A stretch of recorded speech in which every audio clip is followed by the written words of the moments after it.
Once World War II started in Europe, America was on a war footing, remaining neutral but providing lend-lease to Britain and other allies, shipping food, preparing the country for war, and training the military. All of this was generally consistent with the liberal consensus of helping people in need. After Japan attacked Pearl Harbor, it was total war.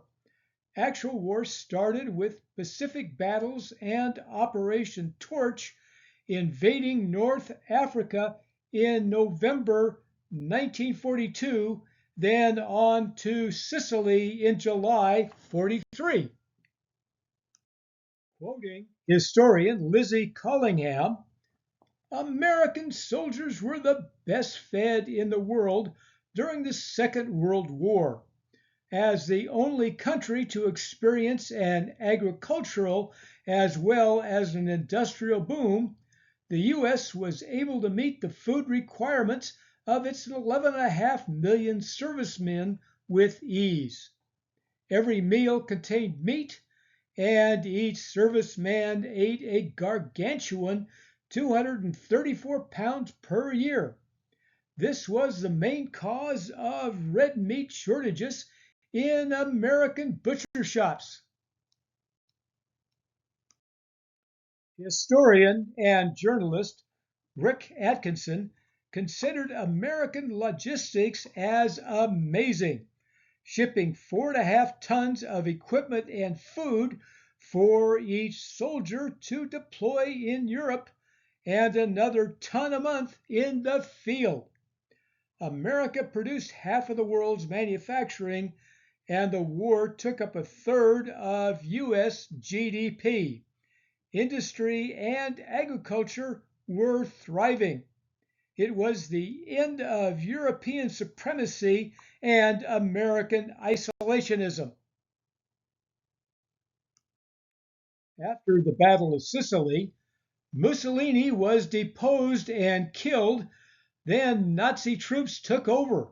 The invasion of Italy was on, seemingly an unnecessary operation that got bogged down.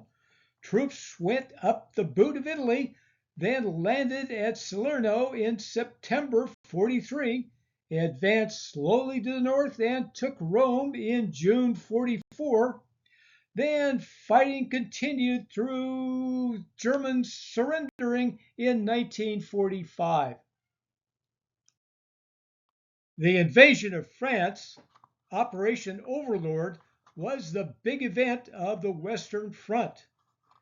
D-Day happened on June 7th. Logistics included transporting troops and equipment, establishing supply lines, and managing the necessary resources as the invasion progressed. This required thousands of ships, including landing craft, and continued coordination. Artificial harbors were needed for port facilities and a complex system of supply depots. Breakfast was available on ship of scrambled eggs and bacon before the landing. Presumably, the British drank mainly tea and the Americans coffee.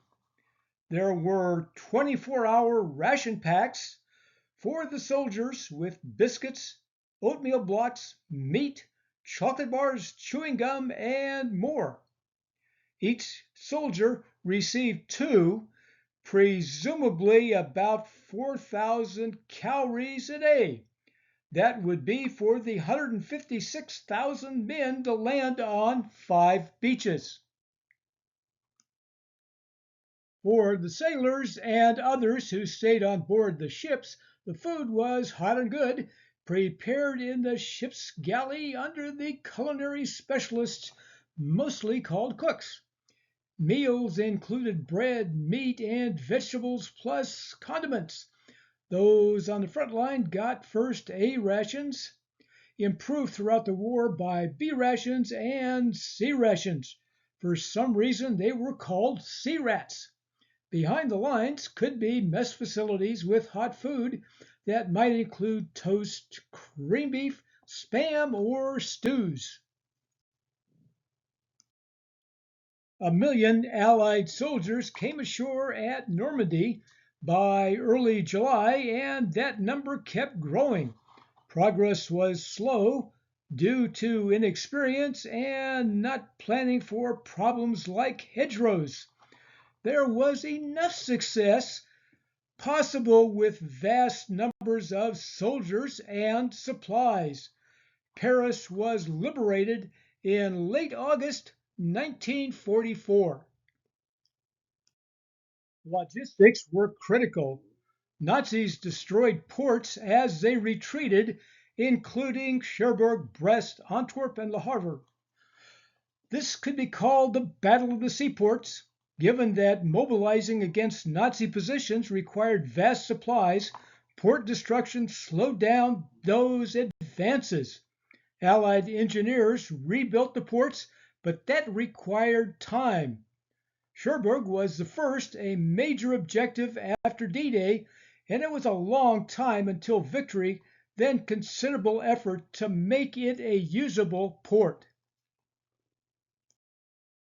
Operation Dragoon, invading from southern France, started August 15th in Provence, delayed from June because of landings in Italy. There were 200,000 troops by early September, and most of France was soon controlled by the Allies, converging in northern France. My wife's aunt was an army nurse and part of this advance. The Allies crossed the Rhine River in late March 1945 and into Germany. For my wife's aunt, it was on to Munich, and she arrived with the first group of nurses into Dachau, then treated the survivors for typhoid. The army fanned out with the intent of entering Berlin. In the meantime, the Nazis were in retreat against the Soviets. Next time on Food History and Mystery.